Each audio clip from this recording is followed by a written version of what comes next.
Bonjour, je suis Olivier Besseigné, compositeur et ingénieur du son. Bienvenue dans mon studio d'enregistrement et aujourd'hui nous allons parler spécifiquement de tables de mixage et de cartes son pour faire de la musique et s'enregistrer chez soi en home studio. Alors on me pose souvent la question, comment installer mon home studio? Quel matériel, quelle table de mixage, quelle carte son dois-je acheter pour ma configuration si je fais de la pop, du rap, de l'électro, du métal, etc. Alors attention, de mon point de vue, le choix du matériel ne dépend pas du style musical, mais de la méthode de production. Donc la première chose à faire pour choisir du matériel adapté à votre besoin, c'est de déterminer votre méthode de production. Et les trois questions qu'il faut se poser, c'est premièrement, combien d'instruments est-ce que j'ai besoin d'enregistrer simultanément? Deuxièmement, comment est-ce que je m'écoute, comment est-ce que je m'entends lorsque je m'enregistre? Et troisièmement, éventuellement, est-ce que je préfère mixer en hardware ou en virtuel dans l'ordinateur? Alors, c'est un sujet assez vaste et complexe, et pour bien comprendre le son, le matériel et comment s'en servir, j'ai tourné une série de vidéos pédagogiques détaillées, telles que principe d'une table de mixage, qu'est-ce que le monitoring, et configuration mini-studio, configuration artiste solo et configuration groupe, pour un total de plus de 5 heures de cours.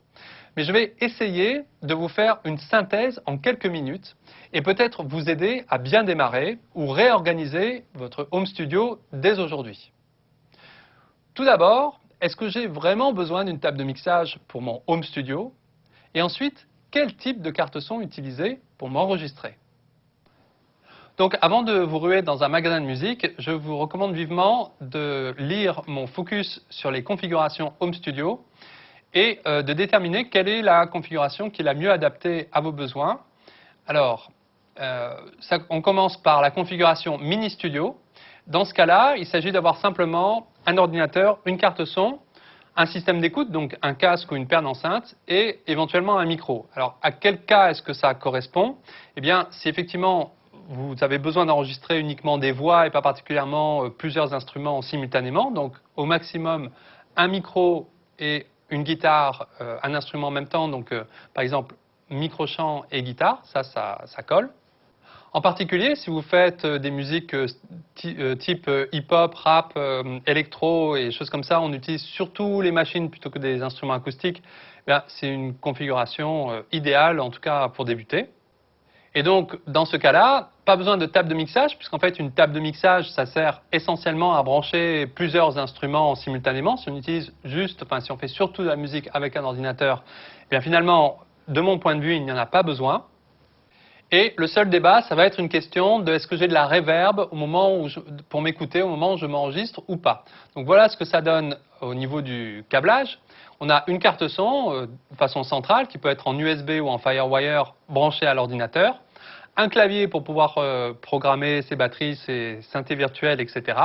Et ensuite, au niveau de l'audio, on peut brancher un micro et un deuxième instrument, par exemple une guitare, en simultané. Donc je peux enregistrer deux instruments simultanément maximum. Et ensuite, il me faut un système d'écoute, donc enceinte ou casque, si possible les deux. Et le souci principal de ce matériel un peu minimaliste, c'est est-ce que je vais avoir une reverb au moment où je m'enregistre et comment est-ce que je m'entends au moment où je m'enregistre. Alors ce qui est bien sur ces tables, c'est qu'il y a un petit bouton mix qui permet de doser entre le signal qui vient de l'ordinateur et le signal du micro. Donc on entend son chant en direct. Et sur celle-ci, il y a une petite reverb intégrée, mais ce n'est pas le cas de toutes. Alors la deuxième type de configuration, ça va être la configuration artiste solo. Donc on travaille toujours avec un ordinateur, mais on a besoin d'enregistrer plus que deux instruments simultanément. Par exemple, si on a un petit groupe, donc guitare-chanteur, et ensuite accompagné d'un clavier ou d'un bassiste, par exemple, ou d'un autre guitariste, on va vouloir enregistrer sa maquette avec trois instruments simultanés. À ce moment-là, il faut absolument avoir une petite table de mixage pour pouvoir brancher tous ces instruments.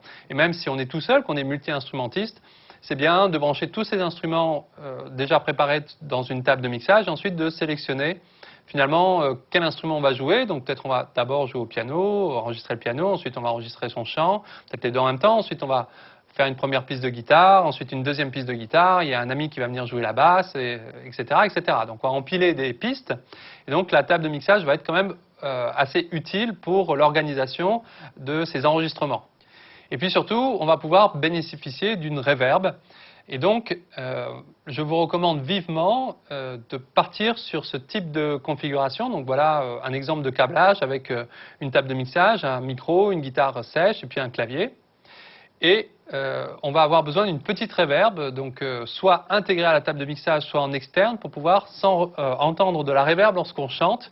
Et si les chanteurs de rap, hip-hop et autres musiques rythmiques n'ont pas forcément besoin de reverb, ils aiment bien s'entendre chanter sec, eh bien, quelqu'un qui fait du R&B ou de la pop ou tout autre style de musique, soul, etc., a besoin de reverb pour se sentir un peu porté au moment où il est en train de chanter.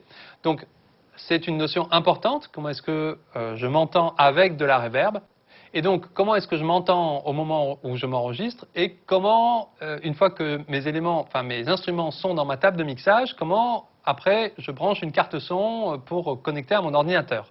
Alors, faites attention lorsque vous achetez une table de mixage. Le mieux, c'est d'avoir une carte son intégrée pour pouvoir avoir les sorties vers l'ordinateur séparées, déjà intégrées, et ne pas vous prendre la tête avec les histoires de câblage. Et je vous recommande vivement, par exemple, la série Mackie Onyx, donc la 820i ou la 1220i, qui sont déjà préconfigurées. Il suffit juste de les relier en FireWire. Donc attention, là il s'agirait du FireWire. Tous les ordinateurs n'ont pas du FireWire. Donc attention à l'avance de bien prévoir la connectique. Et un mot en passant, comprenez bien que ce que je peux vous donner comme conseil au niveau de l'achat de matériel, moi je ne suis endorsé par aucune marque, je ne suis pas vendeur de matériel, je ne suis pas magasin de musique, donc je suis compositeur, ingénieur du son et utilisateur. Donc les préconisations que je fais n'ont rien à voir avec une démarche de vente, je ne suis pas proche d'une marque ou d'un magasin. Moi, je vous dis ce que j'ai expérimenté et voici mes conseils par rapport à ce que j'ai pu expérimenter. Et une fois encore, je vous recommande de lire le Focus pour plus de détails au niveau du câblage et de comment utiliser de façon optimum votre matériel. Alors, au niveau de la configuration groupe, là tout de suite on rentre dans plus de complexité. En fait, ça peut être effectivement assez compliqué. Je vous donne tout de suite ma meilleure solution, c'est de rester sur cette histoire de Mackie. Et donc dans la série Onyx, les 1620i et 1640i sont vraiment déjà toutes préconfigurées et les plus simples à utiliser, ou bien les Yamaha N8 et N12. Donc pour résumer, voici selon moi la bonne approche à avoir. Quel que soit votre style de musique, êtes-vous dans la situation soit mini studio, dans ce cas une carte son Presonus Audiobox USB ou une TC électronique Impact Twin suffira. Ou bien dans la situation artiste solo, là je recommande au plus simple une Mackie Onyx 820i ou une 1202i avec carte son intégrée. Ou bien si vous êtes en groupe, le moins prise de tête, c'est une Mackie 1620i ou une 1640i ou bien une Yamaha N8 ou N12. Ça vous permettra à la fois de répéter et d'aller en concert et aussi de vous enregistrer sans changer de configuration. Donc voilà pour un résumé synthétique des configurations en home studio. Pour plus de détails, je vous recommande les cours sur les configurations sur le site Formation Home Studio. Mais pour commencer, vous pouvez déjà télécharger le PDF gratuit Focus, configuration Home Studio, consulter les schémas de câblage et la liste de matériel préconisé et établissez votre propre diagramme pour votre Home Studio. Et alors, en particulier pour les guitaristes, je vous recommande notre série de vidéos gratuites Guitare, le son pro avec zéro matos ici. Les liens dont je viens de vous parler sont situés dans la description en dessous de cette vidéo. Dans YouTube, cliquez sur le bouton plus et lisez la description et cliquez sur le lien qui vous intéresse. Donc ici pour télécharger le Focus gratuit configuration Home Studio avec la liste du matériel que je recommande ou bien la série de vidéos gratuites Guitare, le son pro avec zéro matos. Merci pour votre attention et à tout de suite dans une prochaine vidéo.